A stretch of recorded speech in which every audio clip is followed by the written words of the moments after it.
Hey, y'all, welcome back to the Extra Point. My name is Mark. I got my buddy here, Joel. Welcome back to another jam-packed week of college football. Week 5, the schedule is loaded. Got some heavyweight battles, some rivalry games, some good vibes, and some games that can really shape up the playoff picture. Hey, good morning, everybody. My name is Joel. We're up, ready to go. Before the Richard thing is really fucking early right now. Make sure you tell the wife, the girlfriends, and the kids that you're busy today. You're gonna be sitting on the couch and the Sanchez or Sanchos. Oh yeah, that you're watching football today. Like my girlfriend said, we got some bangers today, so let's get right into it with our picks. What do you got first? Well, actually, we got some recaps. Actually, there were some games last night. Yeah, there were some thrillers last night. Let's start off with the Florida State and Virginia recap. Surprisingly, it was a pretty good game. The what do they call the Hokies? They put up a tremendous fight. They made the game competitive. They put Florida State in that situation they haven't been all season to really come from behind and struggle a lot of adversity. I think Tommy Castellanos was a bit still banged up from last week versus Kent State. But unfortunately, this happens. These trap games, when these big schools go on the road to a team that has a little bit of fight and they're behind them, you get these upsets, and that's the beauty of college football. Yeah, for sure. I mean, I was watching this game live last night, and there's a cool little stat underneath. Virginia actually beats Florida State every 10 years. So the last time Virginia beat Florida State was in 2005. No, 2005. And then 20 years, and then another additional 10 years in 1995. So that was crazy. So there's a trend going on. Probably won't beat them the next 10 years. Yeah. Oh my goodness. Yeah, it was definitely a thriller. There was a controversial bobbling in the end zone by their tight end. They actually ruled it, incomplete, which gave the ball back to Virginia, and the rest is history. They seal the deal, and yeah, Virginia ended up taking the game at the very end. Well, actually, the defense did. You see that? Yeah. You see that at the very ending? Yeah, absolute thriller. I mean, I've never seen the field get stormed that fast. I hope everybody was okay because that looked dangerous. That was dangerous. Yeah, that you couldn't even see that corner anymore after the receiver. Sorry, you couldn't even see him after everybody stormed in. Yeah, I'm a huge fan for storming the field and having emotion because that's college football. Yeah. But we gotta make ssure everybody's safe. You want everybody going home and get ready for next week. Another thriller last night was the TCU versus Arizona State Sun Devils. To me, it's an upset. Even though Arizona State is not ranked, I think they're the better team, being the Big 12 champion from last year and having a college football playoff experience. I was rooting for TCU. I think TCU has a very potent pass game. I think their quarterback Hoover is throwing with so much confidence and poise in the pocket. But Coach Dillingham knows how to get his guys on the wire and ready to go any day of the week. Oh yeah, I agree. I mean, the TCU offense, they have over 1,000 passing yards. I mean, they were honestly looking to beat any defense in the Big 12. So it's definitely surprising that it came down this close by a field goal. Yeah, Arizona State ended up taking over TCU last night. I believe it was a road game for TCU, right? Yeah, they were playing at Arizona State. Yeah, that's tough. Friday night at a party school. Oof. Yeah, I bet you there's some big old parties out there. Yeah, there's people blacked out before kickoff for sure. For sure. Our next matchup, we also ranked the top 8 games to watch. Number 8 coming out, number 15 Tennessee versus Mississippi State, an SEC matchup. How you liking that one? Oh man, it's really exciting. Only because Mississippi State is undefeated. They already beat Arizona State, and they're looking like a whole different team after being dead last year. This year they're looking like they're trying to be a contender, and this is a good test for them for their first SEC matchup. So awesome. It could be another trap game, to be honest. It could be, but I got Mississippi State on this one. Gotcha. Yeah, I think Tennessee played a really physical game versus Georgia, and that kind of set the bar. They understand where they need to be at. I also believe I agree with you. Mississippi State's playing at a really high level, especially for that program. They're getting guys that want to not just want playing time, but guys that want to win, and that's the difference this year. But I still think Tennessee has a bit more talent and deeper roster, so I think Tennessee will pull away late in this game. But I think it's gonna be a very competitive game. Cool. Now we got after that we got number 11 Indiana at Iowa. Who do you got here? Battle of the tractor and cornfields. winner gets 100 acres. Corn. If I win, you get all my corn grain. You got another a top 10 team on the road versus Iowa Hawkeyes. I think the key to victory for Indiana and the Hoosiers is for Kirsten Getty to get his guys to score anything over 21 points. Yeah. These Hawkeyes, their defense is prolific, but their offense is just it can't get in the rhythm. It doesn't have a heartbeat. Mm-hmm. You know, if Iowa can make this a field goal shootout, I can see them snagging this win. But Indiana, the way they scored all those gajillion points versus Illinois last week, I do think they would come out here and score at least 24, 21 points and win this game. Yeah, I totally agree. I mean, Indiana, they're sitting on top of the hill right now after beating a top 10 team last week. It was like over 60 points. So it's all really them trying to get over 21 points and before the first half. As long as they get over those 21 points, I mean, it should be a cakewalk the rest of the way. Absolutely. Yeah. After that, we have Arizona State, the Cyclones versus Arizona. What are your thoughts on that one? I got Iowa State here. The only reason because Iowa State, they've been, even when Texas was playing in the Big 12, they've been a dominant force. I feel like they deserve their respect. Any team that plays Iowa State is going to feel their presence. They got a good defense. They got a consistent offense. I don't know. It's an exciting matchup. I feel like these two teams are going to go head to head, and it's going to come down to a touchdown on my end. I got them going 17-10 in favor of Iowa State. Yeah, I also got in favor of Iowa State 26-17, a bit of a bigger margin, simply because I feel like the Arizona Wildcats, they're missing production. You know, last year they lost their number one guy probably in that school's program. You know, Ted McMillan, and like you said, like the Cyclones, year in year out, they're a physical team. You know what you're gonna get out of Iowa. You know you get some good defense and a decent passing game with some quirky special teams plays on that team. So yeah, I got Iowa State 2 winning that game. And after that, we have number 9 Texas A&M hosting the Auburn Tigers. Ooh. I think this will be a big. This is year 2 for Mike Elko and the Aggies. Obviously, the bar was set super high last year. Just one game shy of getting an SEC championship appearance. Exactly, but we had to stop them. But what's it going to take for the Aggies to get a 10+ win season? Aggies somehow always recruiting kids, have great games, and they're sizzling hot, and then they just kind of die out. Mike Elko needs to keep his guys focused, take care of business. I think the Aggies win big here, 33-17. I truly agree. I mean, Texas A&M, they're talented every single year. Their defense puts good talent into the draft every single year. I just feel like what's different this year from my Elko is that his offense is finally clicking. Last year, they didn't really have offense.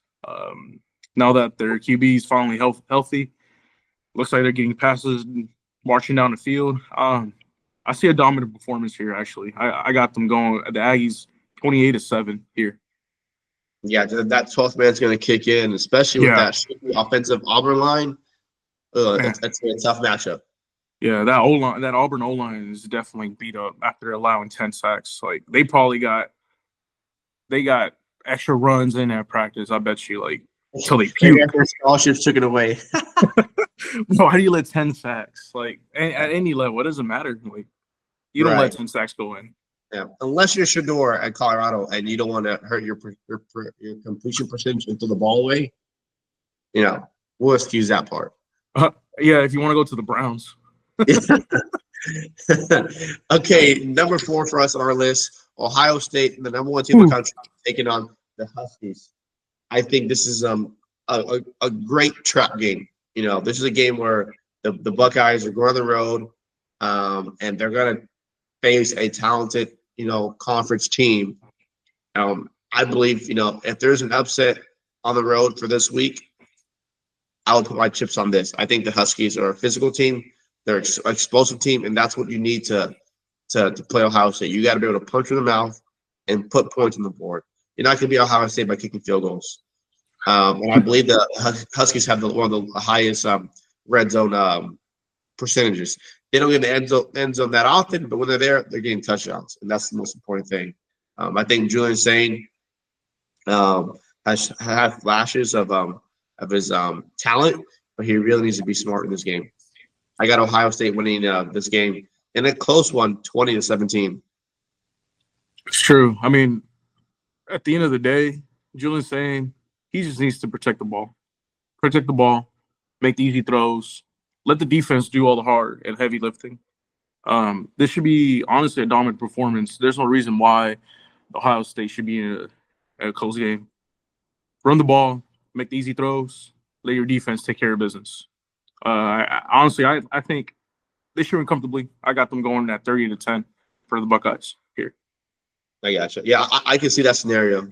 Just if they play the Washington like they played Texas, Julian Sain, don't be slant. Just throw the slant, throw the hitch, and let our defense win. I see them blowing the gate out. Yeah. Next we got number 4 LSU at number 13 Ole Miss. Ooh. Man, I gotta hand it to Lane Kiffin, the head coach for Ole Miss. Like to be that petty to respond to your own daughter's Instagram post after she posts that she's dating LSU's linebacker, and he's like, take the over. Man, that's like taking a jab at LSU. We're like, yeah, we're about to run up the score. We're about to score all these touchdowns on y'all. Yeah, give me LSU just because of that confidence from a head coach. 27-24. Gotcha. Yeah, and LSU's on the road, so it'll be very difficult. Most SEC losses are on the road. Yeah. The most it's any conference. That's the most of any conference. Big Ten teams can win on the road. SEC, different story. I think LSU, I have them favored to win simply because they have a experienced quarterback, and I believe right now there's a bit of a quarterback controversy for Ole Miss. With their Colin Simmons and what's the new guy's name? I forgot his name. It's a mouthful, but they're both talented guys, both youngsters, and they both played really well, and they won multiple games between last year and this season. But I mean, this is going to be a real nail biter. I mean, I went back and forth all night trying to decide who wins the game. I think it's going to be LSU, probably with maybe a 6-point cover, maybe 27-21. That makes sense. Yeah, I agree. Just Nussmeier needs to protect the ball, in my opinion, to make that happen. Gotcha. And then we got number 3, Penn State versus Oregon. Whiteout. Let's go, dude. We've been waiting so long for a whiteout. But unfortunately, there's no chance that I see James Franklin winning the big game. Mm-mm. Time and time again, I don't have any faith in him. The Oregon Ducks have an explosive offense. They're going to unveil these new uniforms. They're not going to put all their chips in just to go to Happy Valley and put a stinker. I think the Oregon Ducks blow the doors off Happy Valley, and they walk out of it with a win, 47-17. Yeah, man. That bad. Yeah. This might be the worst take or the best take ever in my life. Hey, to be honest, I can't hate that take. I mean, Oregon, they're coming in with new drip. Apparently, if the lights go out, their drip goes in the dark. Like, how you gonna lose and go in the dark uniforms? That's you can't.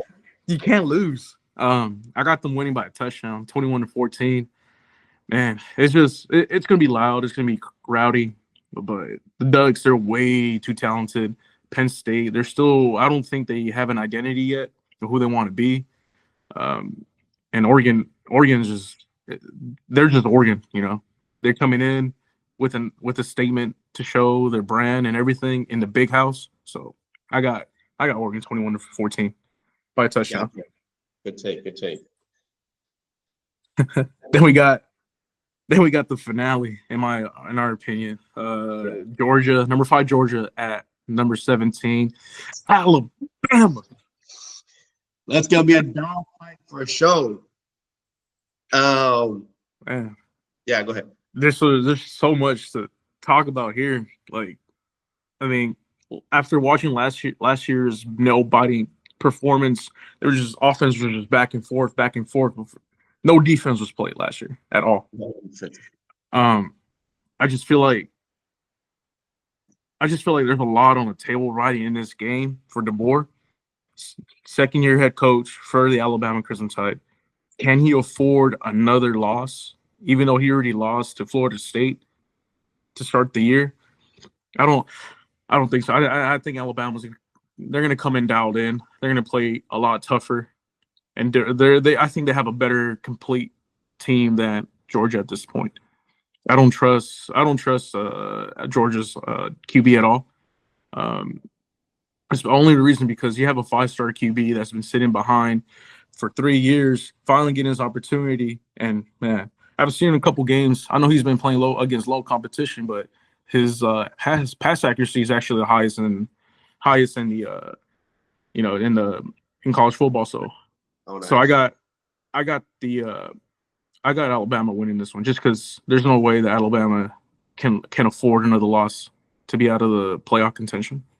Yeah, I'm absolutely right. I'm right with you. There's the history points and the data points to the Dogs, the Georgia Bulldogs, but there's no way that this Alabama team loses their identity. When everybody doubts Alabama and they say, "Oh, you can't do it. You're not this. You're not Saban," that builds up in that team, and that's going to allow them to hang with these guys. And I believe DeBoer's lost 5 of the last 6 home games he's played. I mean, road games, which is, once again, college football, it's hard winning on the road. It's even harder winning in the SEC on the road.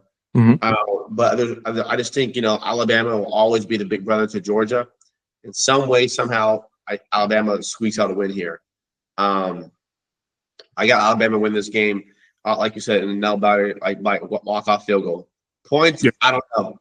Both quarterbacks can have bad days or good days, so it can be a shootout. Or it can be, like within the 20s or 17s, but somebody's winning by a field goal.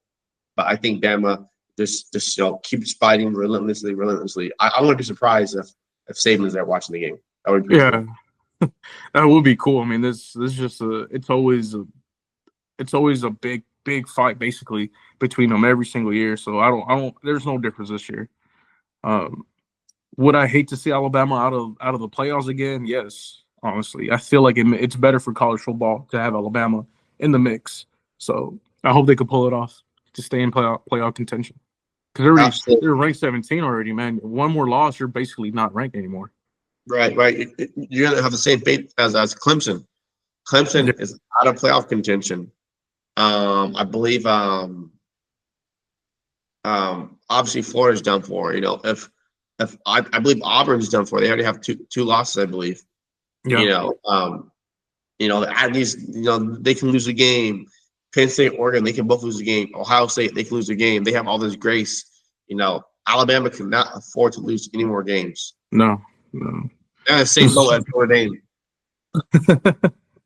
You cannot lose any games. It's gonna be a jam-packed week. You better, go buy some some adult diapers.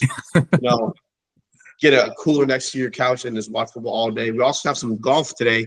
The Ryder Cup. The Ryder Cup, it's the United States versus I believe like the Great Britain English golfers. Yeah. It's a country versus country tournament. It's pretty cool. People are already drinking. I saw a guy, he was 10 beers deep before 9 a.m. That's what it's all about. So thanks for watching, guys. Let us know how we do, and we'll see you guys next time. All right. Have a good day. All right. Later.